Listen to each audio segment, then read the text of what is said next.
سب سے پہلے nuclear plant Iran کو دینے والا کوئی اور ملک نہیں بلکہ امریکہ تھا.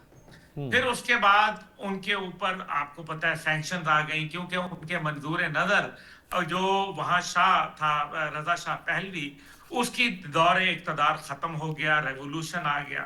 اس کے بعد ان کے اوپر پابندیاں لگا دی گئیں, ان کو جو ہے وہ الجھانے کے لیے عراق کے ساتھ جنگ کروا دی گئی, 2.5 لاکھ سے زیادہ لوگ شہید ہو گئے اور ساتھ اقتصادی پابندیاں بھی لگتی رہیں, ایران کو آئسولیشن کے اندر ڈال دیا. پھر اس کے بعد 2006 کے اندر ایران نے پہلی دفعہ بتایا کہ ان کے پاس جو یعنی کہ انریچڈ یورینیم ہے اس کی ایک کثیر تعداد موجود ہے. پھر اس کے بعد 2015 کے اندر ایک معاہدہ طے پایا اوباما ایڈمنسٹریشن کے اندر, جس کو 2 سال لگے اس معاہدے کو بنانے میں. 160 پیج کا یہ ایک مکمل ڈاکومنٹ ہے جو کہ میرا خیال ہے کہ امریکہ ابھی سر کے اوپر بھی کھڑا ہو جائے نا, سر کے بل, تو اس سے اچھی وہ ڈیل نہیں لے سکتا تھا جو کہ اس 160 پیجوں میں موجود ہے. اس کے اندر جو تقریباً ان کا جو ایک معاہدہ یہ تھا کہ ایران ایک نیوکلیئر ری ایکٹر رکھے گا, 3.67% اس کے اندر انریچمنٹ کرے گا اور اس کو اپنی انرجی کے لیے, بجلی کے لیے اور نیوکلیئر میڈیسن اور دیگر ضروریات کے لیے پورا کرے گا جو کہ ان کا ایک حق ہے. اچھا, یہ بات یہاں ہو گئی. اس کے بعد انہوں نے یہ کہا کہ جو آپ کا جو ایکسٹرا فیسائل میٹیریل ہے ٹن کے قریب, جو آپ جس کو افسودہ یورینیم کہتے ہیں, لیس انریچڈ یورینیم, وہ انہوں نے اٹھا کے روس کو دے دیا. یہ ہیں جو روس اور چین کے جو ایران کے تعلقات ہیں, تو وہ انریچڈ یورینیم وہاں موجود ہے. اب 2015 کی ڈیل ہو جاتی, اوپر پابندیاں چھٹنے لگتی ہیں. 2018 میں امریکی صدر آتے ہیں ٹرمپ, اور وہ اپنے ہی صدر کی بھی وعدہ وعید کو لعن طعن کر کے ختم کر دیتے ہیں. پھر اس کے بعد 2025 کے اندر دوبارہ جو ہے وہ ایک ڈیل ہوتی ہے عمان کے اندر, اور عمان کے اندر جو بیٹھے تھے لوگ اس میں سٹیو وٹکوف بھی موجود تھا. اور یہ پھر ہم آگے چل کے بات کریں گے کہ میں نے اس کا نام یہاں کیوں لیا. سٹیو وٹکوف جو ہے ان کے ساتھ جب بات چیت ہو جاتی ہے تو پھر یہ طے پاتا ہے کہ 0% کے اوپر ایران لے جائے گا اپنی انریچڈ یورینیم اور باقی سب ختم کر دے گا, لیکن ان کے اوپر حملہ کر دیا جاتا ہے. اب اگر جب یہ حملہ کر دیا جاتا ہے, اور خود آپ یہ دیکھیں کہ امریکہ جو شروع میں 2025 کے اندر جو مئی میں حملہ کیا فردو کے اوپر, نیتنز کے اوپر, اصفہان کے اوپر, اس میں امریکہ یہ کہتا ہے کہ ہم نے ان کی تمام نیوکلیئر فیسلٹی ختم کر دی. تو بھائی تب آپ جھوٹ بول رہے تھے یا آپ جھوٹ بول رہے ہیں, کیونکہ اگر آپ نے تب کہا تھا کہ ختم کر دیا تو پھر آپ نے حملہ کیوں کیا. دوسری بات, جب ایران یہ مان گیا تھا کہ ہم نیوکلیئر نہیں کریں گے اور 0 کے اوپر لے آئیں گے, پھر آپ نے حملہ کیوں کیا. سر عبداللہ صاحب, میں آپ کو انٹرپٹ کرنا چاہ رہا ہوں, میں تھوڑا انٹرپٹ, یہ آپ نے ایک بات کی جسے آپ نے کلیئر نہیں کیا, لیکن شاید ہمارے ناظرین جاننا چاہتے ہوں کہ وہ جو عمان میں سٹیو وٹکوف کو اور وہ جو ایگریمنٹ ہے اور وہ جو ایگریمنٹ ہوا اور اس میں اس شخص کا وہاں پہ موجود ہونا اور وہ جو عمان کے ذریعے ایک نیگوسیشن ہو رہی تھی, آپ نے اس بات کو تھوڑا سا ذرا ایلیبریٹ کرے, کیونکہ میں چاہتا ہوں کہ میرے ناظرین کو اس ریئلٹی کا بھی پتہ چلے کہ جو شاید بہت سے لوگوں کو نہیں پتا. دیکھیں سر, بہت اچھا کیا آپ نے یہ پوچھ لیا. اس کی وجہ یہ ہے کہ ناظرین کے لیے دیکھیں, سٹیو وٹکوف اور جیرڈ کشنر تو ماضی کے ڈیلوں میں بھی موجود تھے, لیکن دونوں کے پاس ایکچولی کوئی نہ سیاسی بیک گراؤنڈ ہے نہ کچھ ہے, ماں سوائے کہ وہ کاروباری شخصیات ہیں اور ڈونلڈ ٹرمپ کے منظور نظر ہیں, اور ان کا پولیٹیکل کیریئر کوئی بھی نہیں ہے, اپنے تئیں جو ہے وہ کوئی کیریئر نہیں ہے ان کا. جیرڈ کشنر جو کہ ان کا داماد ہے, ماں سوائے اس کے اور اس کے پاس کوئی ترہ نہیں ہے. اور دوسرا یہ ہے کہ وہ نیتن یاہو کا بہت ہی قریبی دوست ہے کہ ایک دوسرے کے گھر میں قیام کرتے ہیں جب یہ ایک دوسرے کے ملک میں جاتے ہیں. تو یہ تو جیرڈ کشنر کا میں نے آپ کو بتا دیا. اب وٹکوف کی بات کر لیں, وہ ایک کاروباری شخص ہے, ایک پراپرٹی ڈیلر ہے, اور وہ پراپرٹی ڈیلر جو ہے وہ آپ دیکھ لیں کہ اس کا تو مستقبل سیاست سے نہیں ہے. یہی وجہ تھی کہ ایران یہ اصرار کرتا رہا, اور جو 11 اور 12 اپریل کو پاکستان میں ٹاکس ہوئی جس میں جے ڈی وینس نائب صدر آئے, ان کا بھی مقصد یہی تھا کہ جے ڈی آدمی ہے, اس کا مستقبل سیاست سے جڑا ہے. وہ ایک پارٹی کا باقاعدہ اہم ترین شخص ہے اور ظاہر ہے نائب صدر امریکہ ہے. مستقبل میں امریکہ کے صدارت کا ایک انتہائی تکڑا امیدوار سمجھا جاتا ہے. اس لیے ایران یہ چاہتا تھا کہ جے ڈی وینس آئے گا تو اس کے نتیجے کے اندر اگر وہ مستقبل میں صدارت کی منصب پہ بیٹھتا ہے تو کم از کم یہ ہوگا کہ وہ اپنی پالیسی کا کوئی ایک پاس رکھے گا اور اس پالیسی کو آگے لے کے چلے گا. یہ نہیں کہ ایک صدر آتا ہے وہ ایران سے ڈیل کرتا ہے, دوسرا آتا ہے وہ ڈیل ختم کرتا ہے, لیکن تیسرا عبداللہ آتا ہے بھائی, پھر ڈیل کرتا ہے, عبداللہ چوتھا صاحب آتا ہے تو سر, پھر وہ کہتا ہے میں پچھلا آپ والا کو ختم. میں آپ کو انٹرپٹ کرنا چاہ رہا ہوں تھوڑا سا. آپ نے دو شخصیات کا ذکر کیا, ڈیوڈ کشنر اور سٹیو وٹکاف. ان دونوں کو آپ نے ایک نان پولیٹیکل الائز کے طور پہ رکھا ہے, اور نان پولیٹیکل اگر وہ الائز ہیں تو that means they were based on some kind of business activity. تو کیا یہ مڈل ایسٹ سچویشن کو ابھی آپ یہ سمجھ رہے ہیں کہ یہ خالی کوئی آئیڈیالوجیکل وار نہیں ہے, یا ایران کے خلاف کہ جی بھائی ٹھیک ہے Iran is enriching the plutonium اور whatever, it means that is a fake story.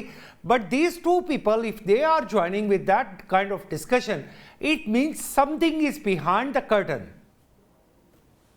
جی بالکل, اس کے بہت ہے ہی سارا کچھ پردے کے پیچھے سامنے تو.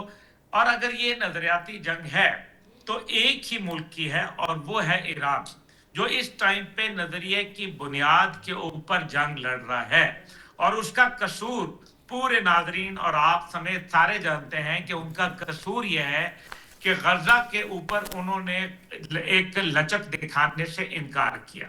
انہوں نے آؤٹ آف دا وے جا کے ان کی جتنی بھی جو آپ کہہ لیں ایلائز کہہ لیں پراکسیز کہہ لیں جو خطے میں موجود تھیں, وہ حزب اللہ تھا, وہ حماس تھا یا دیگر تھے, سارے کے سارے کیا چاہتے ہیں؟ وہ یہی چاہتے ہیں نا کہ قبلہ اول کو آزاد کروایا جائے. وہ یہی چاہتے ہیں کہ غزہ کے اندر جو انسانیت سوز مظالم اور مسلم کش جو وہاں نسل کشی چل رہی ہے وہ ختم کی جائے. وہ یہی چاہتے ہیں کہ اسرائیل کی ناجائز ریاست جو ہے وہ اپنا بوریا بسترا لپیٹے. تو یہی چاہتے ہیں نا جی, اس کی پاداش کے اندر یہ سزا تو ان کو مل رہی ہے. جب اسرائیل نے 12 روزہ جنگ کے اندر پچھلے سال کچھ حاصل نہیں کر پایا تو اب وہ امریکہ کو لے کے آیا, لیکن یہ دونوں مل کے بھی نامراد رہے انشاءاللہ تعالیٰ رہیں گے. عبداللہ بھائی آپ کے ساتھ تو جتنی گفتگو کی جائے کم ہے, لیکن ایک کویسچن جو میرے ذہن میں اپیئر ہوتا ہے کہ سیم ڈے حفا پورٹ پہ یعنی کہ وہ ان کا جیرارڈ جو کیریئر ہے, جو کہ ان کا پلین کیریئر ہے, وہ ٹاک ہوتا ہے, اسی رات کو کیا کرتا ہے کہ اسرائیل اٹیک کر دیتا ہے کس پہ؟ ایران پہ. یعنی اس کا مطلب ہے کہ that was all very much planned, کہ اسی رات کو جس رات کو وہ کیریئر آتا ہے اور جس میں امریکہ کی پوری ایک جو ہے ڈسپلنری فوج ہوتی ہے, اور اسی رات کو ایران پہ حملہ کر دیا جاتا ہے. تو how do you feel about it? جی دیکھیں, بات یہ ہے کہ اسرائیل جو ہے نا, یہ وہ میں اس کی مثال دیتا ہوں کہ امریکہ جادوگر ہے, اور جادوگر کے دل کے جو جادوگر کی جان ہے وہ ایک طوطے کے اندر ہے. وہ دور دراز طوطا کہیں کسی ملک کے ناداں کے اندر پڑا ہوتا ہے, اور وہ جادوگر جو کتنی بڑی جسامت ہے, اس کا دل طوطا وہاں موجود ہے, اور وہ طوطا جو ہے وہ اس ٹائم پہ اسرائیل ہے. جب تک ڈونلڈ ٹرمپ کے امریکی جسم کے اندر اسرائیل کا دل دھڑکے گا, یہ معاملات خرابی کی طرف جائیں گے, یہ اچھائی کی طرف نہیں جا سکتے. لیکن اس سب کے اندر وہ یہ بھول رہے ہیں امریکی کہ یہ افغانستان نہیں ہے, یہاں آبنائے ہرمز ہے, یہاں وہ ممالک شامل ہیں جو ان کو پیسہ دیتے ہیں, جنہوں نے $3.25 ٹریلین کے امریکہ کے ساتھ مختلف پروجیکٹس کے اندر انویسٹ کیا ہوا ہے. وہ یہ بھول رہے ہیں کہ یو اے ای کو صرف اگر دیکھ لیں کہ وہ کیوں اوپیک سے باہر نکلے, اور اوپیک پلس سے, اس کی سب سے بڑی وجہ یہ ہے کہ اوپیک کے اندر ان کا کوٹا تھا, اور اب جو یو اے ای کا حال ہو گیا, ان کی اکانومی ارریورسبل پروسیس میں آ گئی. یعنی کہ ایوییشن انڈسٹری کا بیڑا غرق ہو گیا, ان کی جو ہاسپٹیلٹی انڈسٹری تھی اس کا ستیہ ناش ہو گیا, دوسرے لفظوں میں ہوٹل انڈسٹری کا, اور ٹورزم انڈسٹری جو ہے اس کا بھی بھٹا بیٹھ گیا. اب صرف یہ میں نے یو اے ای کی مثال دی ہے. ساتھ ہی ساتھ آپ یہ یاد رکھیں کہ یو اے ای سمیت دیگر جتنے بھی اب ان کے پاس کیا تھا؟ ان کو پتا ہے کہ ان کی جو تیل سے پیداوار ہے UAE کی، وہ صرف 30% ان کی اکانومی کا حصہ ہے، 70% وہ تھا جو باقی جو میں نے ابھی فیلڈز آپ کو بتائیں جس کے اندر وہ تھا۔ اب یہ ساری کی ساری صورتحال کے اندر اگر آپ غور کریں تو آپ کو پتہ چلتا ہے کہ اوپیک سے باہر آنے کا مقصد UAE کا یہ تھا کہ وہ اب مزید پروڈکشن کرے، اور مزید پروڈکشن کرے تو اس کے نتیجے میں تیل بیچے گا تو اپنا جو ازالہ ہے وہ کرے گا۔ یہ ہے ان کا جو بنیادی مقصد اوپیک سے باہر نکلنے کا، لیکن اس کے نقصانات ہوں گے۔ آئندہ آنے والے وقتوں میں جو کل کے دوست تھے وہ آئندہ مستقبل میں آپ کے دشمن بن جائیں گے، یہ یاد رکھیے گا میری بات۔ دوسری جانب امریکہ یہاں رہے گا تو ایک قیمت پہ رہے گا، نمبر 1۔ نمبر 2 یہ ہے کہ وہ کتنے عرصے تک یہ قیمت برداشت کر سکتا ہے۔ نمبر 3 کہ آبنائے ہرمز کی بندش سے پوری دنیا سمیت امریکہ کو شدید نقصان معاشی سطح پہ پہنچ رہا ہے، جو شاید اگر جس طرح سے یہ ہونا شروع ہو گیا، اور آپ تو ایک کاروباری شخصیت بھی ہیں ماشاءاللہ، پوری دنیا آپ دیکھتے ہیں، مجھے یہ بتائیں کہ جب کاروبار ایک دفعہ ڈسٹرب ہو جاتا ہے، جیسے عموماً لوگ یہ کہتے ہیں کہ جی ہماری اگر وہ فرنس جو لوگ اسٹیل انڈسٹری سے واقف ہیں کہ فرنس اگر ٹھنڈی ہو جائے تو پھر اس کو جلانے کے اندر ایک بڑی رقم ایک لمبا پروسیس ہے۔ دونوں درکار ہے۔ عبداللہ حمید گل صاحب، آپ ہمارے ساتھ موجود تھے۔ We really appreciate you to being with us.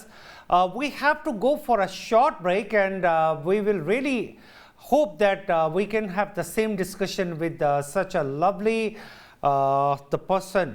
So I will have to go for a short break. I will be right back.